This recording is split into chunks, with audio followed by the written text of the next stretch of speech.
Now, Mr. Schoaf, my teacher, gave me a promise, and I want to give you that promise now. Here was the promise I got, and I bring it to you. Here's what my teacher said. If you will change, Mr. Rohn, he said, if you will change, everything will change for you.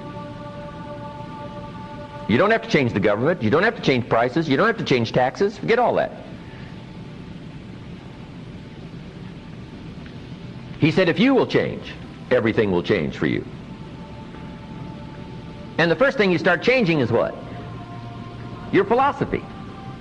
You start changing your mind. You start changing how you think. You start picking up new ideas and information. Gather new knowledge. Make better decisions about what's valuable. And I'm telling you, if you'll do that, your whole life will change. Your health will change. Your relationship with your family will change. Your ability to cope with challenges and problems will change. I'm telling you, income, promotions, all of it will change. If you will change, it'll all change. If you won't change, it isn't going to change. You can keep your fingers crossed if you want to and hope they'll straighten it out. You can wish for the wind not to blow quite as severe, but I'm telling you, wishing for the wind to change in your favor, we call naive at best. Don't do this any longer. Wish for a better wind. The key is to wish for the wisdom to set a better sail. Utilize whatever wind that blows to take you wherever you want to go. That is the philosophy I picked up at age 25, and it revolutionized my whole life. And here's what I found. I found it was easy. Got to jot this down. My definition of easy, meaning something I could do. I figure if it's something you can do, it's easy. Now here's a parenthesis. Parenthesis, I worked hard at it. I found something I could do which was easy, but I worked hard at it. I got up early and stayed up late, worked hard that 6 years. But what I did was easy, meaning it was something I could do. You say, well, Mr. Rohn, if it was so easy, how come everybody else around you during that 6 years, how come they didn't get rich? Here's why. It's easy not to. How else would you describe it? That's it. You say, no. For all of the rest of them, it was hard for them and it was easy for you. That's not true. You couldn't debate me on that in front of this intelligent audience. So you've got the choice here today of one of two easies. Easy to or what? Easy not to. I can give you in one sentence how I got rich by the time I was 31. Here it is in one sentence. I did not neglect to do the easy things I could do every day for 6 years. Underline. I did not neglect. That's the key. I found something easy I could do that led to fortune, and I did not neglect to do it. Major reason for not having everything you want in America. Major reason for not having more of what you want in America. More health, more money, more power, more influence, more everything. Major reason why you don't get it. Simple answer. Neglect. Neglect. And here's the problem with neglect. It starts as an infection. And if you don't take care of it, it becomes a disease. And here's what else is the problem. One neglect leads to another. Neglect to do wise things with your money, you'll probably neglect to do wise things with your time. Neglect to do wise things with your time, you'll probably neglect to do wise things with your business. One leads to another, leads to another. Pretty soon, neglect has you by the throat, emptying your purse, emptying your heart, emptying all of your chances for equities and power and all the good things. Neglect. What if you should be walking around the block every day for your good health and you don't? I'm telling you, you're on the wrong track. You should do it, you could do it, you don't do it. That's called formula for disaster.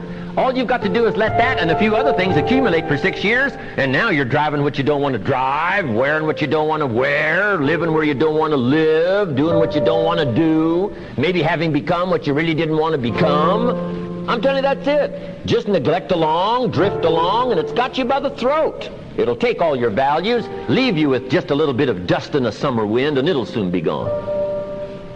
I hope I said that well. That's it. It's where I found myself at age 25 until my teacher came along and said, Mr. Rohn, up till now you've messed up. Let's see if we can't clean that up and change it all. I did. Changed my life. Not just the money, all the rest of the values that came pouring in when I understood that it was me. It was me. So take the easy approach. This stuff's easy to figure out. Getting rich is easy. I teach it to teenagers. How to be rich by 40, 35 if you're extra bright. This stuff is not difficult.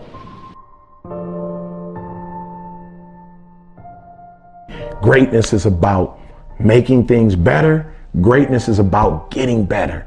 You know, when we were kids, Granny used to say good, better, best. Never let it rest until your good is better and your better is best. You know, so for me, greatness is about nobody knows Eric Thomas. Nobody knows what I'm capable of, but I know what I'm capable of and getting better every single day. Never settling. Never saying, well, I got a PhD, so I'm finished. You know, I've got a few videos that went viral. Most people have never done that. I'm doing good. I wrote 3 books. I'm good. No, Eric, you know at the end of the day, when you lay your head down to sleep, you know when you've given your best. You know when you've gotten better. And greatness is challenging the today you and the future you, saying you can get better. If you're grinding on Monday, grinding on Tuesday, grinding on Wednesday, if you're grinding 6-7 days a week for a span of 5 or 6 years, something's got to come out of that. And I think if we would spend more time on what's my goal, you know, meaning what do I need to accomplish in this day to live this lifestyle, and you go after it. And I'm not saying you shouldn't have goals. I just think that goals for people is too high on the priority list.